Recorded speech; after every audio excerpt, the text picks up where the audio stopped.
Hello students, welcome to virtual class by Municipal Corporation of Greater Mumbai. Today we are going to learn English.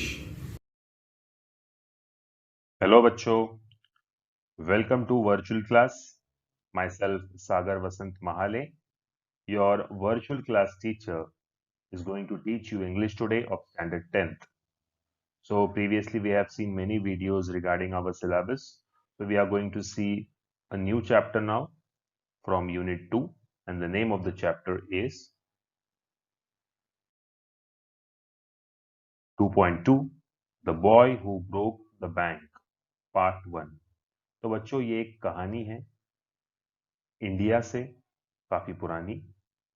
एक बड़े लेखक उन्होंने ये कहानी लिखी थी कि एक लड़का था जिसने बैंक लूटी थी। ब्रोक द बैंक मतलब एक बैंक होती है अपने पैसे जहां हम जमा करते हैं, सेविंग्स करते हैं, उस बैंक को लूटने वाली ये कहानी है, the boy who broke the bank. तो इस कहानी के दो वीडियो होंगे इस चैप्टर के। तो आज हम पार्ट 1 देखेंगे। स्टोरी की ओर बढ़ने से पहले हम थोड़ा सा वार्म अप कर लेते हैं, थोड़ी बातें कर लेते हैं। लेसन के पहले जो आपके टेक्स्ट बुक में दी गई होती है चिट चैट, तो वो चिट चैट के बारे में हम थोड़ी जानकारी ले लेंगे बच्चों। तो आइए देखते हैं। सबसे पहला सवाल है, talk with your group about some recent rumour when people believe at first and suffered for it later. तो रूमर का मतलब क्या होता है बच्चों? रूमर यानी अफवाह। तो आपके ग्रुप में या आप मुझे ये बताइए कि आपने कभी कुछ ऐसी अफवाह या ऐसा रूमर सुना है जिसको पीपल ने शुरुआत में यानी लोगों ने शुरुआत में बिलीव कर लिया, और उसके बाद में उसकी जो भी अ, हानिकारक उसके परिणाम हुए हैं लोगों की जिंदगी पर, उसके बारे में क्या आपको याद है? आपकी लाइफ में कोई ऐसा एक रूमर आया था जो सोसाइटी में बहुत फैल गया था? तो मैं आपको उसके ऊपर एक आंसर देना चाहूंगा। It was spread that the world is going to doom in 2012, so people made their minds that they are going to die. Some sold their properties gold, but later it was known that the news of the world doom is a rumor.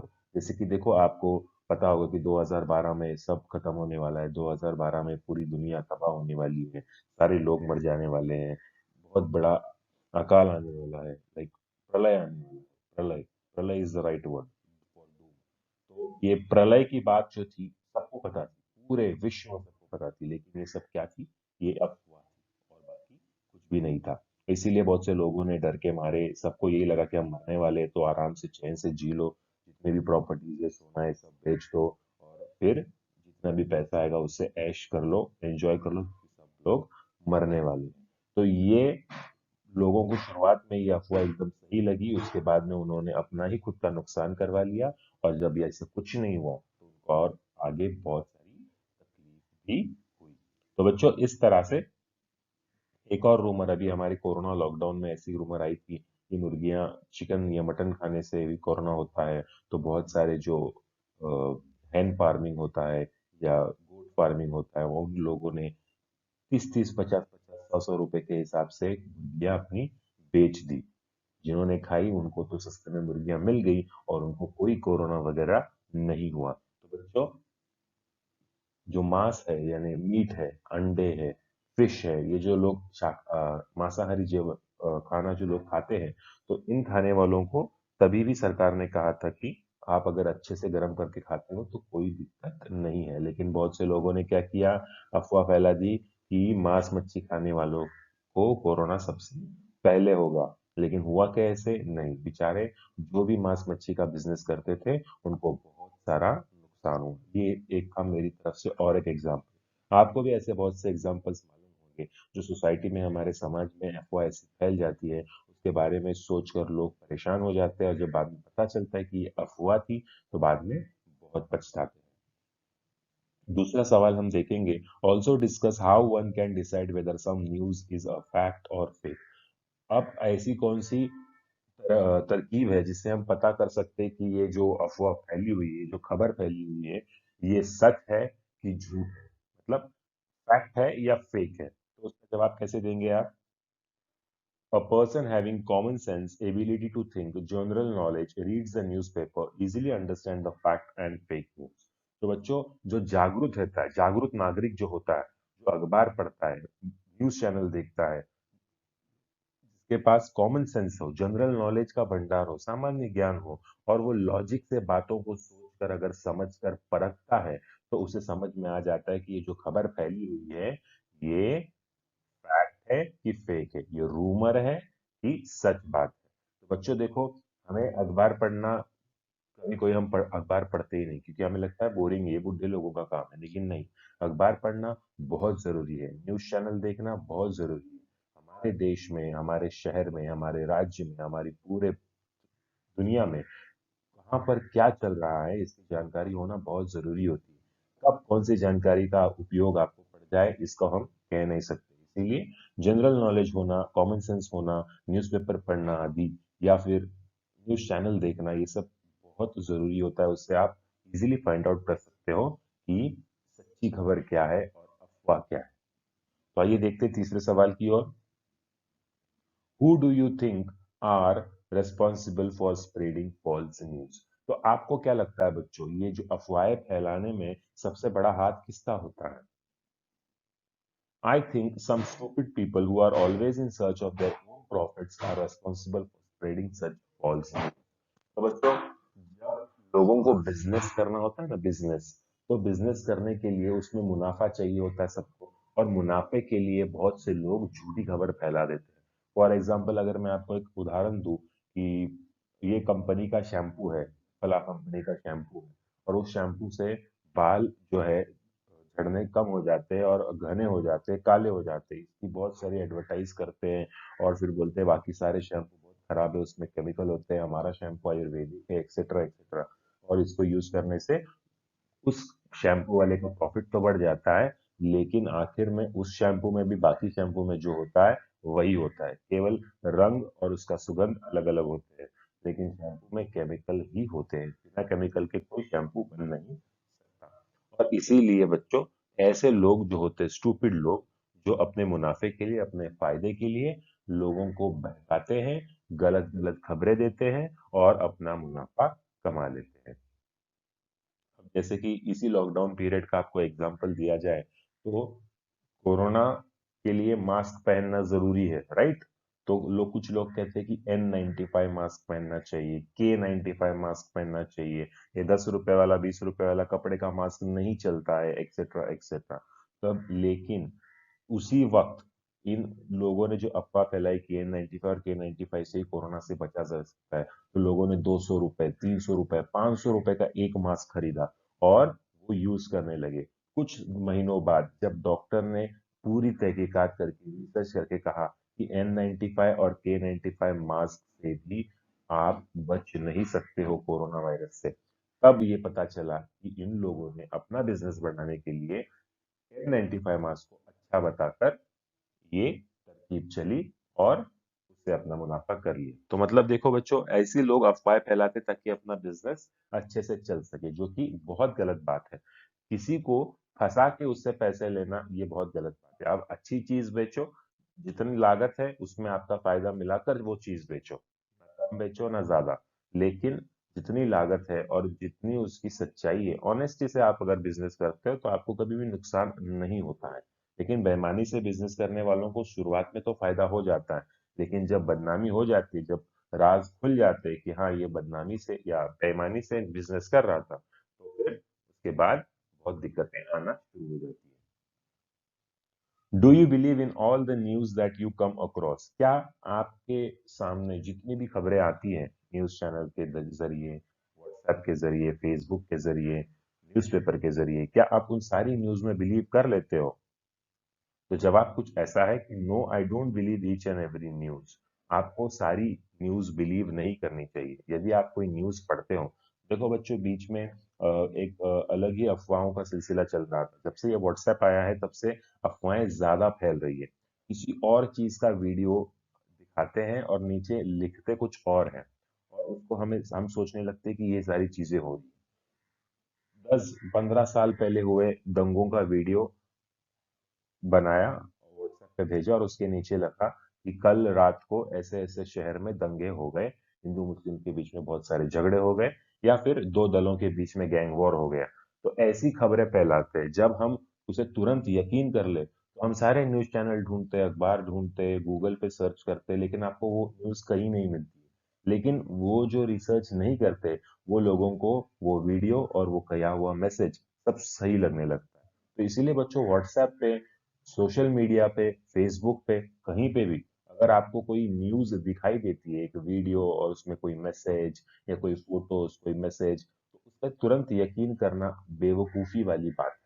क्योंकि लोग क्या करते हैं अपना channel चलाने के लिए YouTube channel हो या फिर फेसबुक का पेज हो वो अपना पेज पे फॉलोअर्स बढ़ाने के लिए लाइक्स बढ़ाने के लिए झूठी झूठी खबरें और अफवाहें फैलाते रहते हैं ताकि उनको उससे आमदनी मिल सके क्योंकि देखो बच्चों जिसके चैनल पे ज्यादा सब्सक्राइबर्स होंगे उसको यूट्यूब पैसा देता है ये आप बात आपको तो पता होगी बहुत से यूट्यूबर्स आपके फ्रेंड्स भी रहे होंगे आपके एरिया में बहुत से यूट्यूबर्स रहे होंगे जो अच्छे वीडियोस बनाते हैं और पैसे कमाते हैं उनका कोई टेंशन नहीं है लेकिन जो गलत खबरें फैलाकर गलत सलत वीडियोस बनाकर अश्लील वीडियोस बनाकर अगर वो पैसा कमाना चाहते हैं तो वो बहुत गलत है इसीलिए आपको किसी भी न्यूज पर तुरंत भरोसा नहीं करना चाहिए जब आप न्यूज पढ़ते हो उसके बारे में आपको रिसर्च करना चाहिए उसके बाद ही आपको क्या करना चाहिए उसी न्यूज पर बिलीव करना चाहिए Last question. Give one example of rumor which seemed to be fact in the beginning, later it was proved false. अब बच्चों आपको आपकी लाइफ में कोई ऐसा एक रूमर बताना है जिसको आपने शुरुआत में एकदम सही समझ लिया था लेकिन बाद में पता चला कि वो झूठी खबर थी. The advertisement of a lotion which cure pains called the Divya lotion claims it will cure all types of pains. In the beginning it seemed to be fact but it was proved false. तो ये मैंने अपने मन से एक answer बनाया है अगर आपकी लाइफ में सच में कोई ऐसी हकीकत हुई हो तो उसका आंसर आप लिख सकते हो कि किसी चीज का एडवर्टाइजमेंट आपको बहुत सही लगा था उसके बाद में उसका कोई फर्क नहीं पड़ा तो ये सारी चीजें आप इस क्वेश्चन के आंसर में लिख सकते हो आइए आगे देखते हैं अब ये कुछ स्टेटमेंट्स है बच्चों काउ गिव्स बर्थ टू काल अब आपको बताना है फैक्ट है रूमर है और अगर फैक्ट है तो उसका एक्सप्लेनेशन रूमर है तो उसका एक्सप्लेनेशन इस तरह से कुछ ऐसे 10 सेंटेंसेस दिए गए हैं मैं सेंटेंसेस एक साथ पढ़ता हूं उसके बाद में आपको जवाब बताता हूं पहला सेंटेंस है cow gives birth to calf यानी गाय अपने बछड़े को जन्म देती है ये सही बात है या अफवाह है ऑफ कोर्स सही बात है in 2025 the sun will swallow the earth 2025 में जो सूर्य है वो पृथ्वी को निगल जाएगा ये बात अब ये फैक्ट है कि रूमर है पता नहीं you receive a message that you have ₹1 5 crores in a lottery you have ₹1 5 crores in a lottery अगर आपको एक मैसेज आता है मोबाइल पे कि आप 5 करोड़ रुपया एक लॉटरी में जीत चुके हो तो आप मुझे बताइए ये सच है या झूठ bees beat their wings 270 times in a second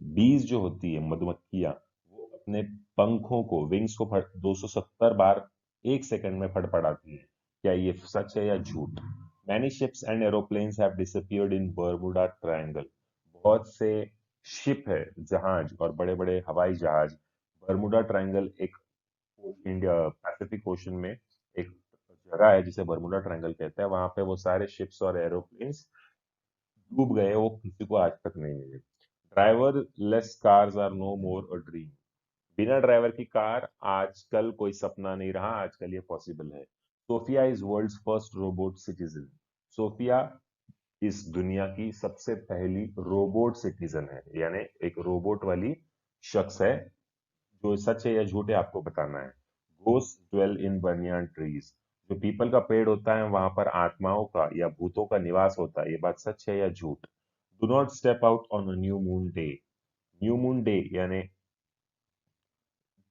अमावस का जो दिन होता है और उस दिन पे आपको घर से बाहर रात में नहीं निकलना चाहिए aliens will conquer the earth जो बाहर की दुनिया के एलियंस होते हैं वो एक दिन हमारे पृथ्वी पर कब्जा कर लेंगे तो ये कुछ 10 सेंटेंसेस थे उसके जवाब कुछ इस कदर है पहले का है फैक्ट है क्योंकि गाय अपने बच्चों को जन्म देती है इसमें कोई झूठ की बात नहीं है दूसरा 2025 में सन अर्थ को निगलने वाला है ये रूमर है क्योंकि इसका कोई साइंटिफिक प्रूफ नहीं है और जब आपको 5 करोड़ की लॉटरी का मैसेज आया तो ये भी एक रूमर है क्योंकि कोई प्रॉपर सोर्स नहीं है अगर आपने लॉटरी का टिकट खरीदा ही नहीं है तो आपको लॉटरी कैसे लग सकती है चौथा bees beat their wings 270 times in a second ये फैक्ट है क्योंकि साइंटिफिकली प्रूव हो चुका है और बर्मुडा ट्रायंगल वाला जो एग्जांपल था वो भी फैक्ट है क्योंकि रिपोर्ट और रिसर्च यही कहती है ड्राइवरलेस कार्स, ये भी फैक्ट है क्योंकि उसका साइंटिफिक प्रूफ हमें मिल चुका है। सोफिया नाम की रोबोट सिटीजन, ये भी फैक्ट है क्योंकि उसका भी साइंटिफिक प्रूफ मिल चुका है। अब भूत आत्मा प्रेत का जो बनियान ट्री से यानी पीपल के पेड़ से जो ताल्लुकात है, उसके बारे में कोई भी साइंटिफिकली प्रूफ नहीं है, कोई रिसर्च नहीं है, कोई रिपोर्ट नहीं है, तो ये एक अफवाह है। Do not step out on a new moon day, अमावस के दिन रात को बाहर निकलना नहीं चाहिए, इस बात का भी कोई भी साइंटिफिक प्रूफ नहीं, किसी डॉक्टर ने नहीं कहा है, किसी बड़े आदमी या किसी लीडर ने नहीं कहा, ये सब तांत्रिक बाबाओं का कहना होता है जिसका कोई साइंटिफिक प्रूफ नहीं होता है। एलियंस का भी आज तक कोई प्रूफ नहीं है। नासा, इसरो, ये बहुत से जो एडवांस साइंटिफिक इंस्टीट्यूट्स है, इन्होंने मंगल पर जाकर, चांद पर जाकर, सब जगह पे जाकर देखा है, उन्हें कोई भी जीवित रूप में एलियन नजर नहीं आया है। तो बच्चों, इस कदर से कुछ सेंटेंसेस थे, मैं उम्मीद करता हूँ कि आपको ये समझ आया होगा कि फैक्ट कौन से और रूमर कौन से, और आपको पता कैसे करना है। रिसर्च बहुत इंपॉर्टेंट होता है बच्चों। यदि आपको किसी बात का सच या झूठ का पर्दाफाश करना होगा, तो उसके लिए आपको रिसर्च करना बहुत जरूरी है। और रिसर्च के लिए आपके हाथ में अभी मोबाइल है। जो भी चीज आपको रिसर्च करनी हो, अगर आपको कोई टीचर पढ़ाती है और अपने आपके टीचर ने कोई आपको एक फैक्ट बता दिया और आपको लगता है कि टीचर ने ऐसा फैक्ट बताया है, क्या यह सच होगा, तो वही बात आप अगर गूगल पे सर्च करते हो तो आपको दूध का दूध और पानी का पानी ऐसा साफ जवाब मिल जाता है। तो आइए पढ़ते हैं अब story.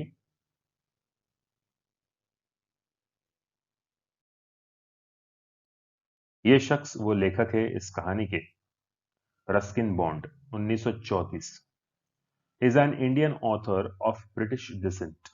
He lives with his adopted family in Landore in Mussoorie, India. The Indian Council for Child Education has recognized his role in the growth of children's literature in India. He got the Sahitya Academy Award in 1992 for Our Trees Still Grow in Dehra. He was awarded Padma Shri and Padma Bhushan respectively in 1999 and 2014. तो बच्चों, Ruskin bond ये एक भारतीय लेखक है जो British decent रखते हैं, मतलब मोस्टली उनकी इंग्लिश ब्रिटिश जमाने की है। He lives with his adopted family in Landour in Mussoorie. Bharat में मसूरी में उनका घर है। उनको बहुत से अवार्ड्स मिले हैं, साहित्य कला अकादमी अवार्ड, उसके बाद में पद्मश्री अवार्ड, पद्म भूषण अवार्ड। उनके डेट्स आपके सामने स्क्रीन पर है। तो रस्किन बॉन्ड की ही एक किताब में से ये कहानी ली गई है, the boy who the bank. तो मिस्टर रस्किन बॉन्ड ने इस कहानी में हम बच्चों के लिए क्या मैसेज दिया है, क्या सीख दी है, इस कहानी का स्टार्ट टू एंड कैसे होगा, ये जानने के लिए आप बने रहिए इस वीडियो पर। आइए देखते हैं।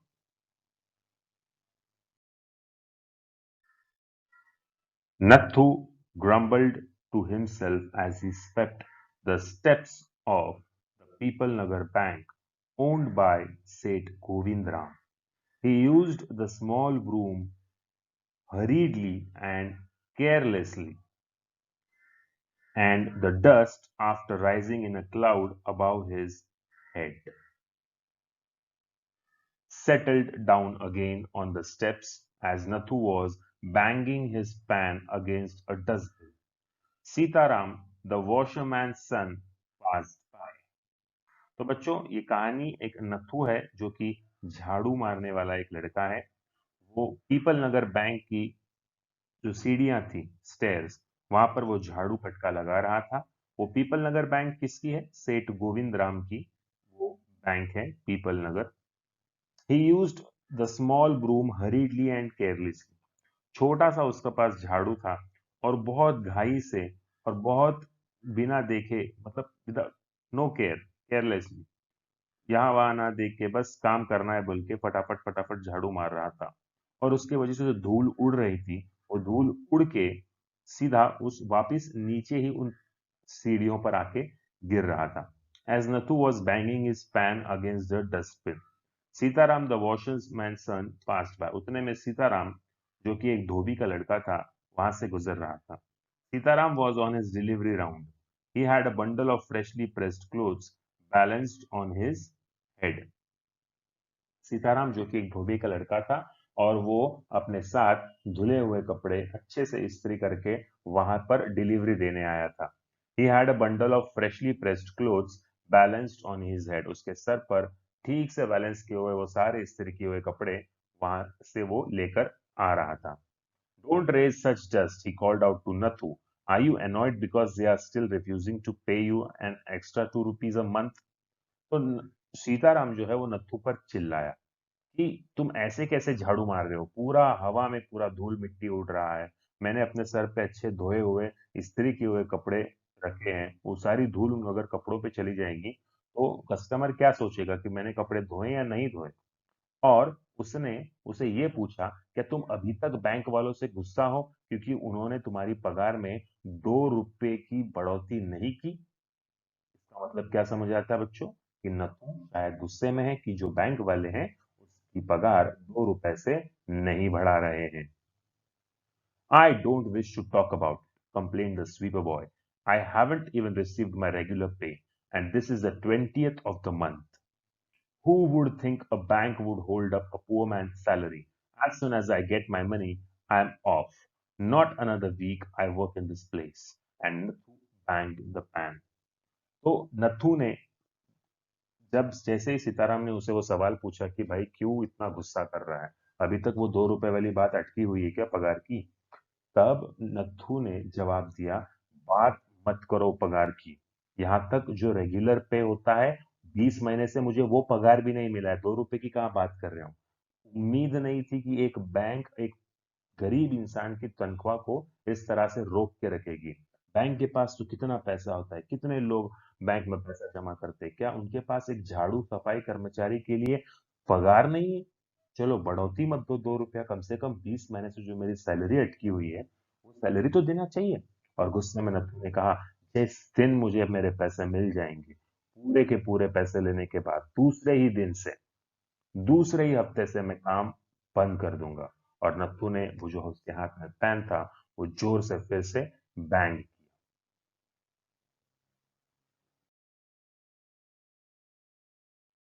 against the dustbin several times, just to emphasize his point and giving himself confidence. Well, I wish you luck, said Sitaram. I'll keep a lookout for any jobs that might suit you. And he plodded barefoot along the road, the big bundle of clothes hiding most of his head and shoulders. तो जैसे उसने वो अपनी बात कही कि जिस दिन मुझे पूरा पैसा मिल जाएगा उसके दूसरे ही हफ्ते से मैं नौकरी छोड़ दूंगा और मैं कहीं और चले जाऊंगा। और ये बात कहते ही उसने जो उसके हाथ में पेन था वो सेवरल टाइम्स यानी बहुत बार डस्टबिन से पटक रहा था। पेन जो होता है जिसे हम जिसमें हम कचरा भरते हैं ना झाड़ू से, उसे पेन कहते हैं, और डस्टबिन के ऊपर वो पटक रहा था। Just to emphasize his point and giving himself confidence. Well, I wish you luck, said Sitaram. उसमें ये बात सुनने के बाद सीताराम ने कहा कि डोंट वरी, मैं तुम्हें गुड विश देता हूँ, गुड लक कहता हूँ। मैं ढूंढते रहूंगा कोई अगर जॉब तुम्हारे लायक अगर मिले तो मैं वो तुमको जॉब जरूर मिलवा के दूंगा। एंड ही प्लॉडेड बेयरफुट, प्लॉडेड मतलब क्या, वॉक हेवीली, कोई भारी वजन अगर लेके उठा के चल रहा हो, बोझ उठा के, तो उसे प्लॉडेड कहते हैं, walking heavily. And he plodded barefoot along the road, the big bundle of clothes hiding most of his head and shoulders, जो उसके सर पर इतना भारी, जो बोलते हैं ना एक कपड़े के अंदर सारे कपड़े रखे होते हैं, इस्त्री करके उसको गांठ मारी होती है, उतना बड़ा भारी बोझा कपड़ों का वो अपने सर पर लेके जा रहा था, जिससे उसके सर और कंधे दोनों भी ढक गए थे। At the fourth home he visited, Sitaram heard the lady of the house mention that she was in need of a sweeper. कपड़ों की डिलीवरी करते करते जब वो चौथे घर पे पहुंचा, पहला घर, दूसरा घर, तीसरा, उसके बाद जब वो चौथे घर पूछा तो अंदर एक लेडी की आवाज सीताराम ने सुनी। वो लेडी ये कह रही थी कि मुझे एक झाड़ू मारने वाले लड़के की जरूरत है। लड़का है या लड़की, मुझे एक झाड़ू मारने वाले की जरूरत है। Tying his bundle together, he said, I know of a sweeper boy who is looking for work. He can't start from next month. He is with the bank just now, but they aren't giving him his pay, and he wants to leave. तब जब वो madam जी से बात करने लगा सीताराम, जो कि धोबी के सारे कपड़े उसे लौटा रहा था उन मैडम को, तब मैडम के साथ वो जो गठरी थी उसकी गांठ बांधते बांधते उसने कहा कि मैडम जी आप चिंता ना करें, मेरे नजर में एक अच्छा सा स्वीपर बॉय है, स्वीपर यानी झाड़ू लगाने वाला, अच्छा सा एक स्वीपर बॉय है जो कि काम की तलाश में है। वो अगले महीने से शुरू कर देगा। अगर आप बुरा ना मानो तो, या अगर आपको कोई दिक्कत ना हो तो अगले महीने से वो शुरू कर सकता है। लेकिन वो इस महीने नहीं आ पाएगा, या फिर कल से या आज से नहीं आ पाएगा, क्योंकि वो अभी फिलहाल एक बैंक में काम कर रहा है और वहीं पे रुका हुआ है पिछले 20 महीने से, बिकॉज उसको उसकी सैलरी नहीं मिल रही है। वो बैंक वाले उसको उसकी पगार नहीं दे रहे, और वो बहुत गुस्से में है और उसे वो नौकरी छोड़नी है। बस पैसों के लिए रुका हुआ है। Is that so? Said Mrs Shrivastava. तो वो मैडम जी का नाम था मिसेस श्रीवास्तव। तो मिसेस श्रीवास्तव ने कहा कि अच्छा ऐसी बात है, well tell him to come and see me tomorrow. तो आप एक काम करो, तुम उसे जाके बताओ और कल मुझे मिलने के लिए कहो। And Sitaram glad that he had been of service to both a customer and his friend, hoisted his bag on his shoulders and went away. तब सीताराम को बहुत ही अच्छा फील हुआ, चलो मेरी वजह से एक कस्टमर की भी मदद हो गई और मेरे दोस्त नथु की भी मदद हो गई। और उसने खुशी खुशी अपना झोला उठाया, अपने सर पर रखा, अपने शोल्डर्स पे रखा और वहां से चल दिया। तो ये थी बात नथु और किसकी? सीताराम की, जो कि एक धोबी का लड़का था। तो बढ़ते हैं आगे, देखते हैं आगे की एग्जैक्टली और क्या होता है।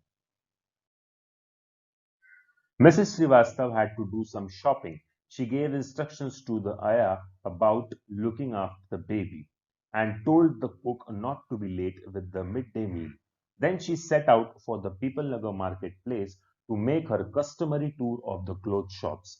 A large shady tamarind tree grew at one end of the bazaar, and it was here that Mrs. Srivastava found her friend Mrs. Bhushan sheltering from the heat. Mrs. Bhushan was fanning herself with a large handkerchief.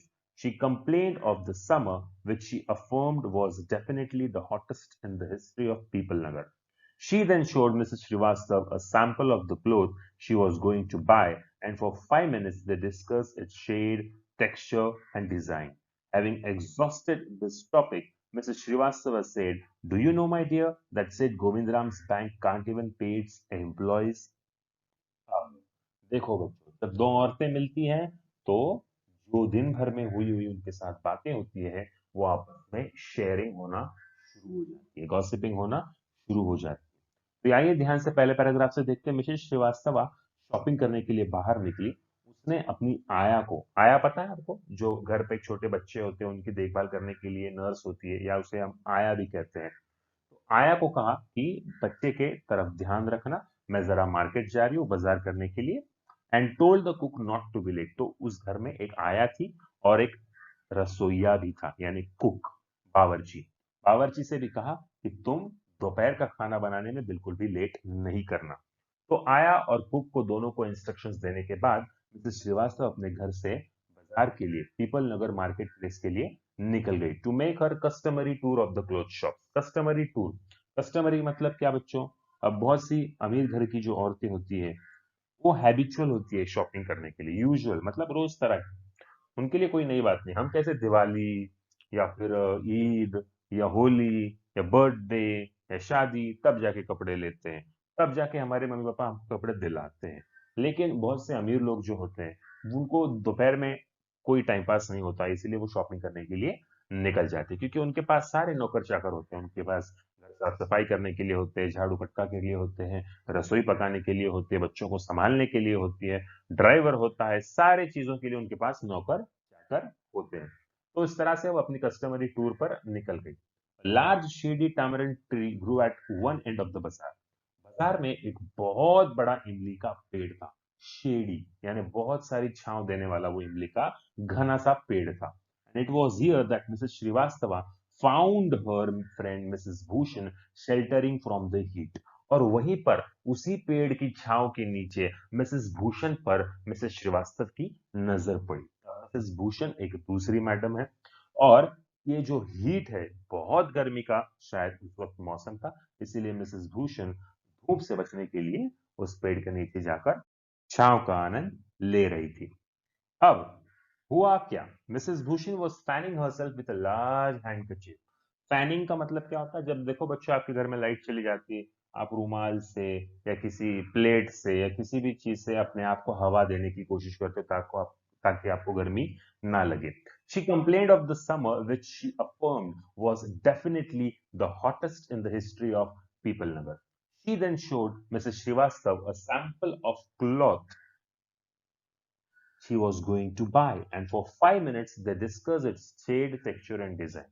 उसके बाद Mrs Bhushan गर्मी की complain करने लगी, हाय हाय कितनी गर्मी है, कितनी परेशानी है, पसीने से तो मैं लथपथ हो गई, वगैरह वगैरह औरतों वाली बातें शुरू हो गई। और उन्होंने गर्मी के बारे में एक टिप्पणी भी की कि शायद पीपल नगर के इतिहास में इतनी गर्मी कभी नहीं गिरी होगी।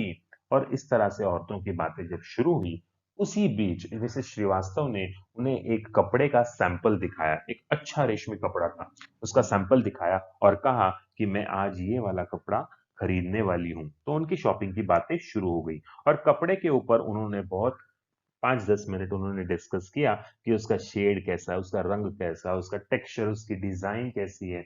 और यह एग्जॉस्टेड टॉपिक होने के बाद मिसेस श्रीवास्तव ने बातें बढ़ाई। तो उसने पूछा, do you know my dear, वो जो शेठ गोविंदराम की जो बैंक है ना, वो अपने कर्मचारियों को पगार तक नहीं देती। ऐसे मिसेस श्रीवास्तव ने गॉसिप की एक बात की तार छेड़ी। Only this morning I heard a complaint, इसी सुबह मैंने एक कंप्लेंट सुनी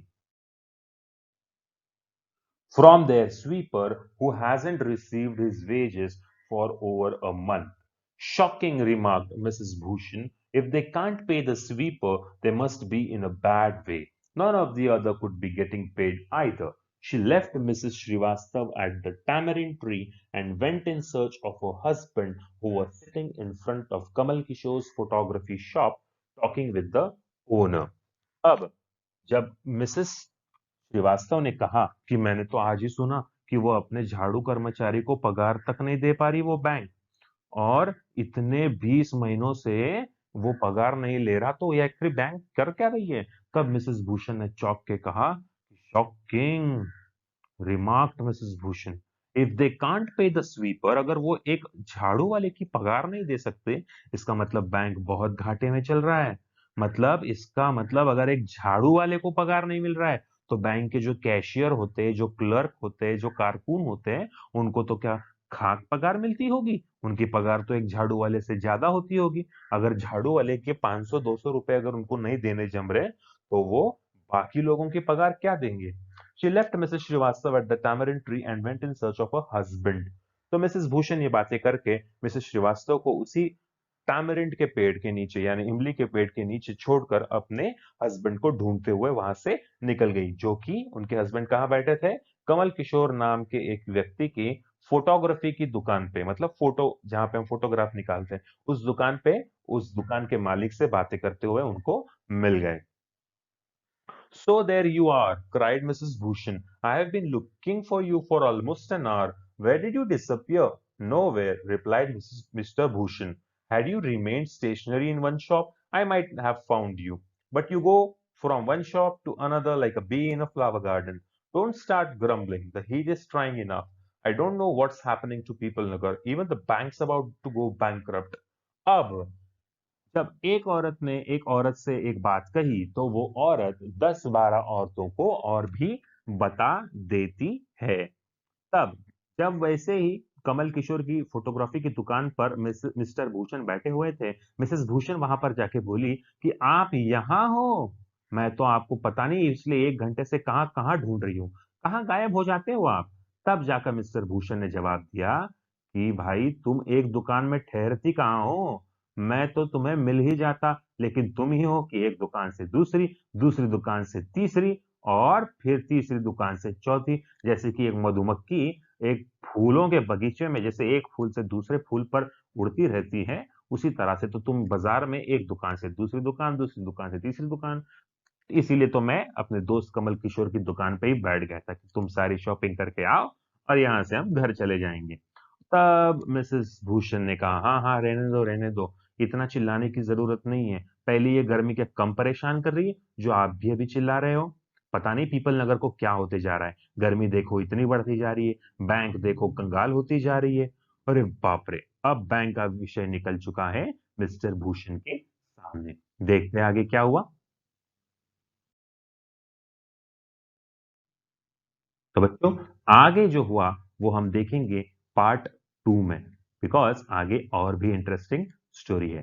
तो मैं उम्मीद करता हूं कि आपको ये पार्ट 1 का जो इस चैप्टर का पार्ट 1 है वो समझ आया होगा, इस स्टोरी में इंटरेस्ट बढ़ गया होगा। तो अगर आप पार्ट 2 देखना चाहते हैं तो तुरंत सर्च कीजिए चैप्टर का नाम MCGM यूट्यूब चैनल, और लाइक और शेयर करना जरूर भूलना मत। Thank you very much.